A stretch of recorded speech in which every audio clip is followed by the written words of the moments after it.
Grace and peace to you as we reach out and connect again this week, Wednesday, the 29th of April. The month is almost over. Another month of not getting a chance to be with you. We miss you and we love you.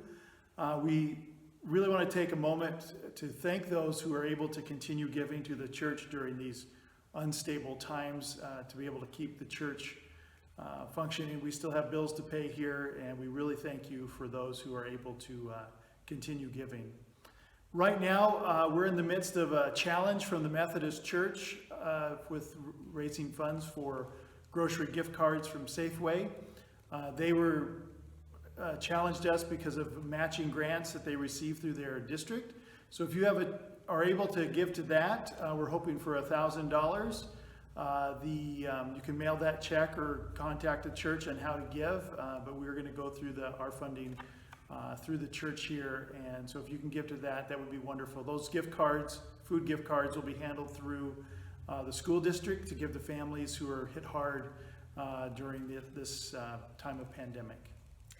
And you will have received an email from Donna this last, I guess it was just yesterday, on Tuesday, and it says that she's planning to gather some stories, what she's calling a pandemic breaker, rather than a newsletter. She would like stories of what you've been doing, positive stories of things you've learned, things you've explored and maybe crafted. She said pictures are welcome, so if you would put together a story to share of what life has been like for you and email it to the church office, we would appreciate it. Also, Donna has set some kind of temporary office hours on Tuesdays and Thursdays. That was also in the email, just abbreviated office hours in the morning, in case you want to call her and get some information at the church.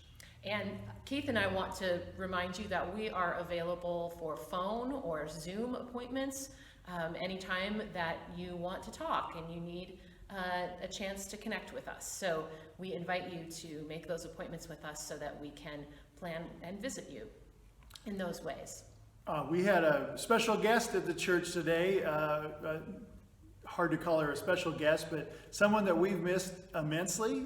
Helen came in to play on the organ, and we decided to record her to share that with you. So here is that clip of her playing the organ. A lot of you have said you've missed the sound of the organ, and so she wanted to share that with you. Hi, I'm so glad to be back at the organ. I was excited to come, and sitting here starting to play just gave me goosebumps and tears. Anyway, I'm going to be playing Welcome Happy Morning, arranged by Wilbur Ellis.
was the 6th day of our kayak trip to the wilderness south of Sitka, Alaska.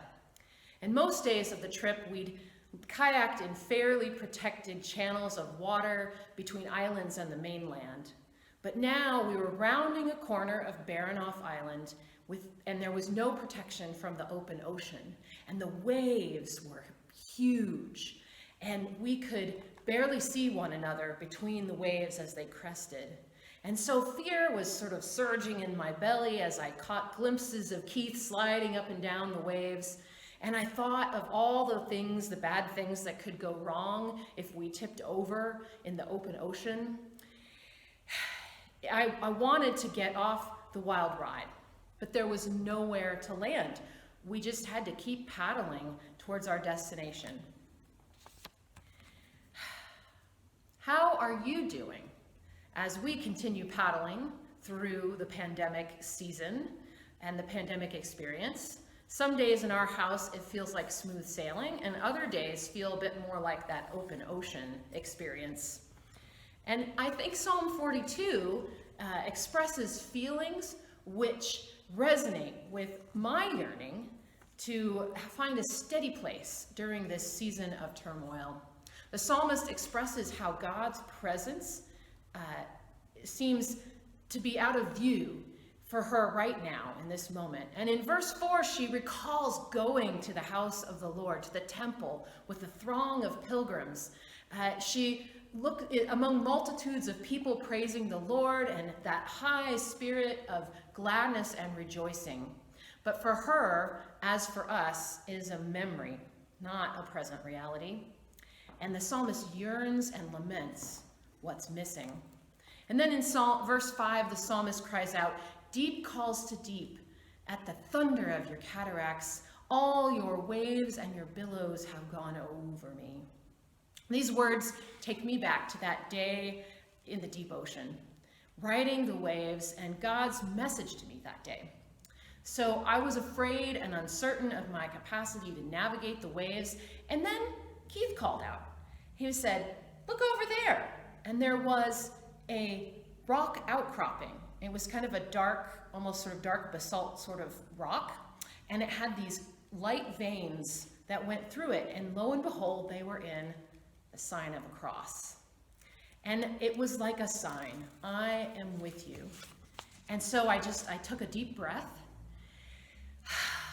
and I just listened. And I heard the waves, the sound of the waves, and it dawned on me in that moment that these waves were washing up on every shore and every land, everywhere, all at the same time.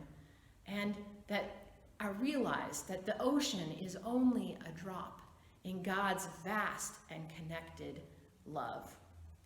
The psalmist continues, "By day the Lord commands his steadfast love, and at night his song is with me, a prayer to the God of my life." The ultimate steady place is God's love, and it's available to us day and night like a song. And it reminds me, these verses do, of a familiar song to many of us written by H.G. Spafford, who was a Chicago businessman who lost almost everything in the Great Chicago Fire of 1871. And then in 1873, he suffered the loss of 4 daughters in a shipwreck off the coast of Europe. And so while he was traveling to meet up with his grieving wife, he was on a ship himself, and they passed over the spot where his daughter's ship had sunk. And he stood on the rail, and he wrote these words: "When peace like a river attendeth my way, when sorrows like sea billows roll, whatever my lot, thou hast taught me to say, it is well with my soul." My friends, as we continue through this pandemic experience, and you have waves of uncertainty that you're facing, may you hear God's song in the night, May you see signs of God's presence, and may you be buoyed up with trust in the vast mercy of God's love, washing up on every shore, every moment, always. Amen.